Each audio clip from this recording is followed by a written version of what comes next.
One was because RRQ lacked CC. Exactly. ONIC have a lot of CC in this game to counter that Lolita Numnam Blast charge. They have literally everyone here. And because the Gusion is in mid, he has to petrify too. So that's CC. But ladies and gentlemen, it's time to dive into game number 2. Into the land of dawn here. As ONIC Esports take on RRQ. ONIC 1-0 currently, looking to make it 2-0 with their drafts. Their mid power spike is going to be so felt here for ONIC Esports. RRQ Hoshi, they have to be careful. How are they going to do this? Should they play for the early game? Should they play for the late game? Because in that mid game, ONIC Esports, they're just going to roll on RRQ Hoshi with their composition. Definitely in the late game, I think. If you look at ONIC Esports, they do very well in skirmishes, but in the 5v5, there's a lot of chance for RRQ Hoshi to go for a combo, to do a lot of damage. But in the early game, they have to be very, very careful. But Albert goes in aggressively. Keyboy is the main target, and he is forced to flicker away. RRQ Hoshi abusing the early game even before the ultimates are ready. And this is due to that mid control. Gusion, not good. I mean, it's good clear, but not against Valentino, who can just bully you away from this wave. I think that's the idea of why it was paired with a Cho in that mid lane. But even then, you need to be able to wait for that level 4, I feel, and not be able to do too much of a risky play here in that mid side. As right now, both teams are going to start centering around this turtle. 20 seconds left on the clock. Keyboy still level 2, so I'm not going to expect any crazy plays from ONIC Esports at this point. I think the mid game with a bit more items is where they're going to try and make plays happen. And for sure, I assume that they're going to avoid big fights and go for the skirmishes. But looking at the talent predictions by Axe, only one RRQ vote in both English and Indonesian desks. I actually predicted ONIC, Oh, okay. to be honest, so... Only one. So, only one, all right? If we take it correctly, that means OG, Ranger Moss is the only one who went for RRQ. ONIC Esports, once again, going for this neutral objective. Kyrie gonna be stunned up here as the Numnam Blast will be charged in. The flicker as well. Kyrie to be caught. First blood over to RRQ. The crowd erupts. Presented to you by Samsung Galaxy A Series 5G. The turtle gonna be targeted here by RRQ now, and ONIC Esports are gonna be forced to back away. And this is where it's gonna be disastrous for ONIC, remember. Because, guess what? It's a snowball composition for ONIC Esports. If they don't get that lead early on, if it's instead RRQ who gets the lead with their multi-dimensional draft, it's going to be tough for ONIC. It is, especially even in the lane, right? Bruno versus someone like Claude. Bruno is going to have a really good game in that early. I think his base damage is already super high, even before items. And going against someone like the Claude who needs those items to scale, in the late game, if Bruno doesn't get that early lead, it's going to be very difficult. As in the top side here, R7 is going to be taken down here in a 2v1 situation. And ONIC Esports starting to look for some compensation on the board. Let's see in that bottom side with the Dragon. Going to be popped there, stolen away by Clay. Gets another kill. And RRQ, they're really utilizing this pick potential now in this game. ONIC Esports were able to find a trade up top. And unfortunately for ONIC, that's not the winning lane they were looking to play for, because the Bruno so far isn't able to really bully that Claude. The Claude has been free farming here. Remember, he also has the Avarice. So if they trade equally like this, Skylar will definitely have a massive gold lead if it keeps on building, Arashi. And usually, right, the team that has their gold laner ahead gets a bit more of an advantage in that mid game, because right now in the current meta, that gold lane marksman usually is the primary source of damage. So RRQ Hoshi pressuring really well on all facets of the map, and also making sure that Skylar is not shut down like in game number 1. That might be exactly the win condition that they need, because Skylar has shown that he is absolutely scary if he gets ahead. Silence now picks up the Genius one, so lower cooldown. We'll see how much pickoff he can do though, because ooh, RRQ! Another pick here. RRQ, so far just out-rotating ONIC Esports early on. And again, this is a massive question mark to ONIC Esports, who have, well, on paper, should have that early game power. The Bruno wasn't able to bully the Claude, and right now, you can see even in the XP department, it's RRQ winning. Sans though, doing damage onto Vin. That's a roamer right now as he's trying to funnel the gold in onto CW. The shield comes up, the turtle's taken away, the shield as well. Oh my goodness, Vin is able to get out. That's one more shot by CW though. Finally able to get it, but look at the collapse from both Skylar and Albert. Executes.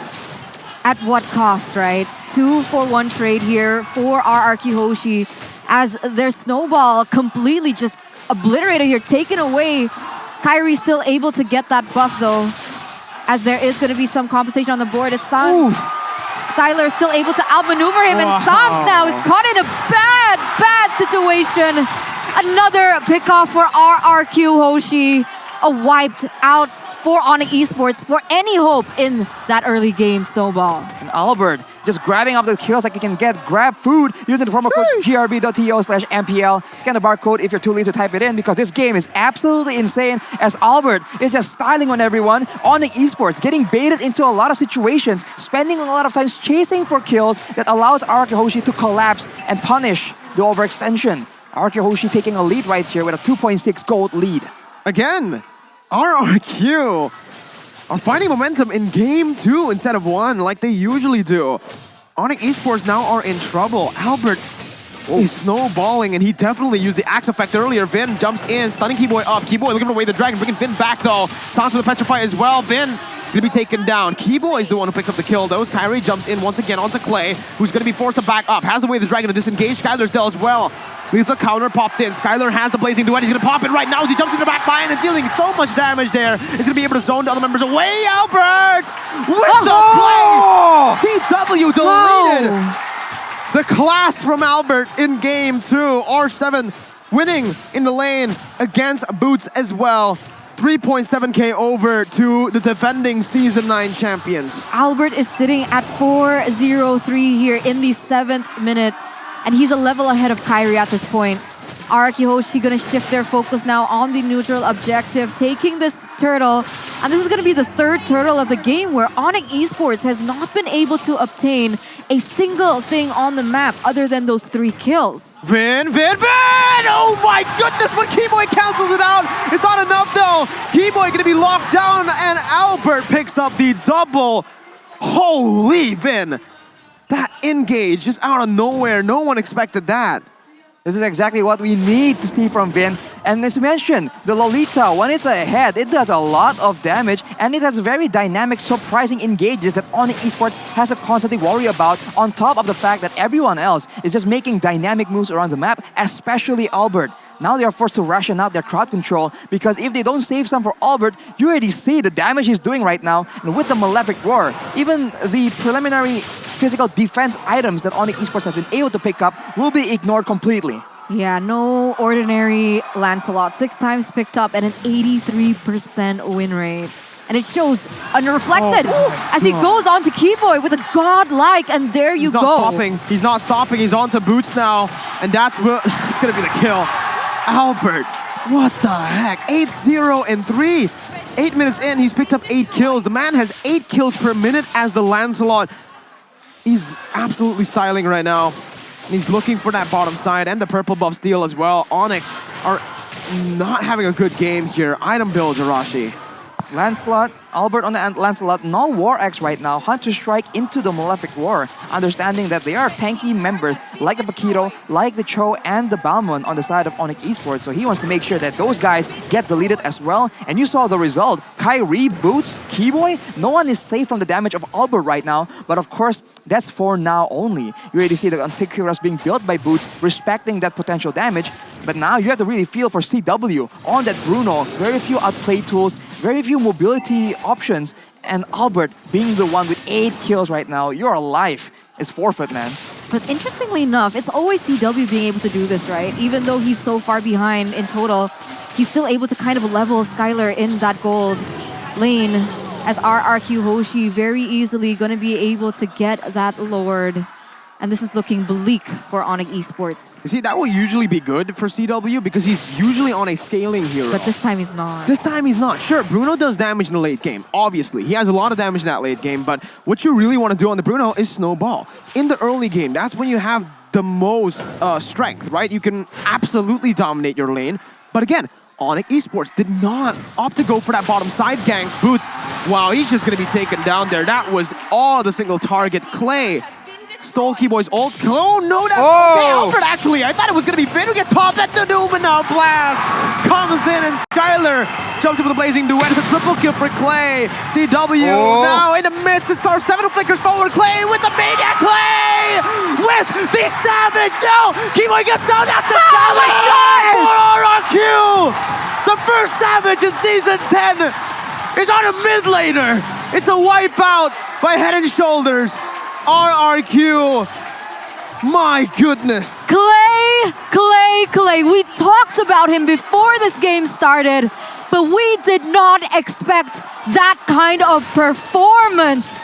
Clay, the person who is always in the back line, being able to get a savage on the Valentina here. The first savage of MPL-ID Season 10 in the playoffs against a team as strong as ONIC Esports. Wow, I am at a loss for words. RRQ Hoshi now, 8,000 gold lead in the plays that Clay could make.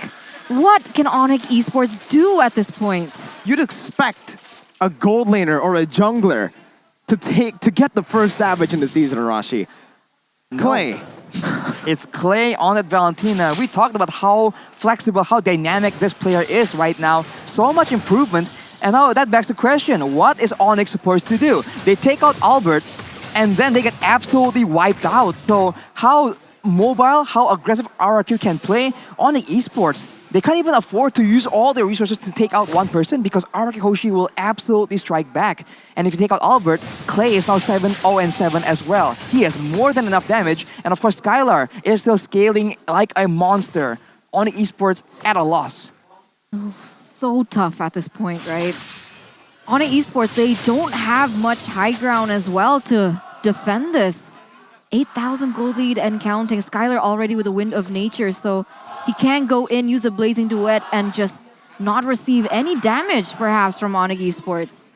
Maybe Sans will be the one that can change that, depending on the situation. But ONIC Esports, they need to ration out their spells. As we mentioned, they require some crowd control for Albert, now some for Clay as well as for Vin. And if they're a bit too careless, Skylar will come into the Blazing Duet. So they need Sans maybe to try and deal damage to him, because with the Wind of Nature, everyone else is going to take way too long for them to take him out. And with that in mind, with ONIC Esports zoned away, RRQ Hoshi take a free Lord 8k gold lead. Deja vu, but it's on a different team here for RRQ. Clay looking for that play. Sans is forced to use the ultimate defensively. And when you're on a Gusion, that just shows that your composition and just you in general, you've been outscaled. 9,000 gold lead for the team that should have the hold in the late game or in the mid game. Definitely not the early full like this. No, it didn't work out. The composition that ONIC Esports brought, unfortunately, it did not work out. And now RRQ Hoshi in the 13th minute with a 10,000 gold lead, approximately one item ahead of each of the members from RRQ Hoshi. And now they're going to look for the final siege. Well, we'll see. Once again, as that's the enhanced Lord, RRQ can definitely look for a wipe here, but if ONIC Esports are able to micromanage properly with their CC and their damage, they should be able to defend it for now. Lord going to be cleared in the mid lane. RRQ don't care. They're going to go for that bottom side, taking it out. R7, the shot of damage there is the Numenat Blast. Will not connect onto anyone. That's a massive restore of the Flicker as well. ONIC Esports going to play, but it's going to be the taunt coming in. Now the damage as well. That's going to be Sans taken down. Boots in the midst as well. Lethal counter over just to get the immortality, and look at the damage everywhere onto the ONIC Esports members. CW is the only one left, and RRQ equalize in game number 2. 1-1 now as ONIC Esports were able to get that